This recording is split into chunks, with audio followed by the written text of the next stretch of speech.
नाशिकच्या मतदान केंद्राच्या बाहेर आज 26 जूनला मोठा राडा झालाय। पैशाचे पाकिटे एकाकडे सापडल्यानं गोंधळ उडालाय। पाकिटांमध्ये 500च्या नोटा असल्याची प्राथमिक माहिती मिळत आहे। तसेच पाकिटे असलेल्या व्यक्तीला पोलिसांनी ताब्यात घेतले।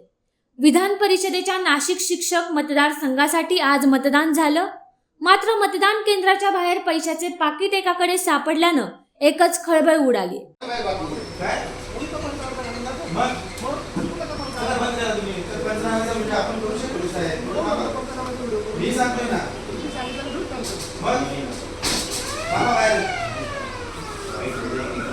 निवडणुकी व्हाव्यात अशा पद्धतीने निवडणूक आयोग या ठिकाणी आव्हानं करतात। आणि आपण जर बघितलं तर आजचा जो काही प्रकार आहे हा लोकशाहीला लांछनाचा प्रकार आहे।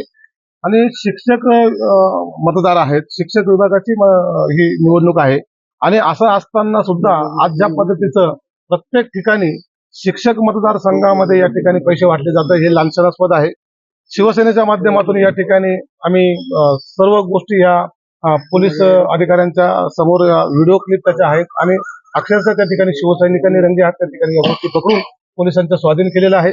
जो प्रकार झालाय होतोय तो अतिशय या लोकशाहीला काळीमा फासणारा आहे। आणि म्हणून आम्ही आपल्या वतीने आपल्या माध्यमातून मागणी करतो, पक्षाच्या माध्यमातून आम्ही मागणी निवडणूक आयोगाकडे करणारच आहोत। परंतु अशा पद्धतीने जर सत्ता आणि सत्तेतून पैसा आणि पैशातून दादागिरी पुन्हा सत्ता हे होत असेल तर माझ्या मते ह्या निवडणुका घेण्यात काही अर्थ आहे का? जर असं होत असेल तर लोकशाही आहे का? माझी आपल्या माध्यमातून निवडणूक आयोग आणि प्रशासनाला एवढीच विनंती आहे की आपण अशा गोष्टींवरती आणि अशा व्यक्तींवरती आळा घालावा, जेणेकरून यांच्यावर काही बंधनं टाकावे, जेणेकरून यांनी कमीत कमी पुढचे 6 वर्ष नाही तर पण कमीत कमी यांना 10 वर्ष निवडणुका लढता येऊ नये अशा पद्धतीने काही करता येईल का? जर असे नियम जर केले तर नक्कीच याच्यावर कुठेतरी आळा बसेल असं मला वाटतं। शिवसेना म्हणून तुमची काय मागणी?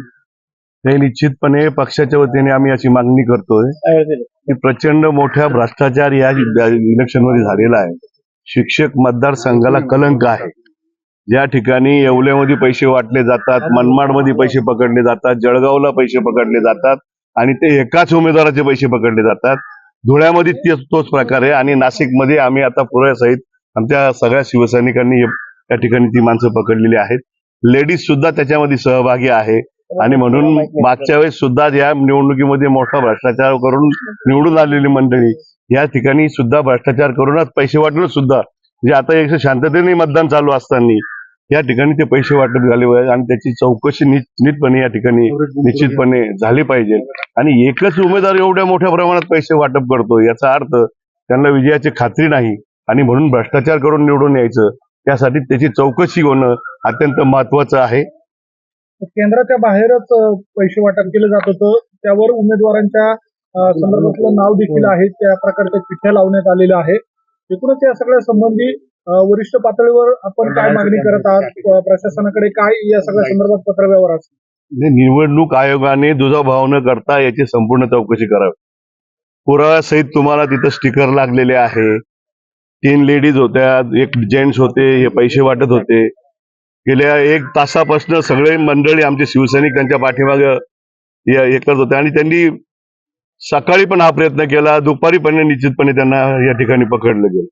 म्हणजे एकाच तालुक्यात नाही पकडलं गेलंय, वेगवेगळ्या ठिकाणी कितीतरी तालुक्यामध्ये पकडलं आणि पकडताना सुद्धा हे किशोर दराडे यांचेच कार्यकर्ते होते, त्यांच्याच पैसे वाटले गेले, याची खऱ्या अर्थाने चौकशी होणं महत्वाचं। पक्षप्रमुखांना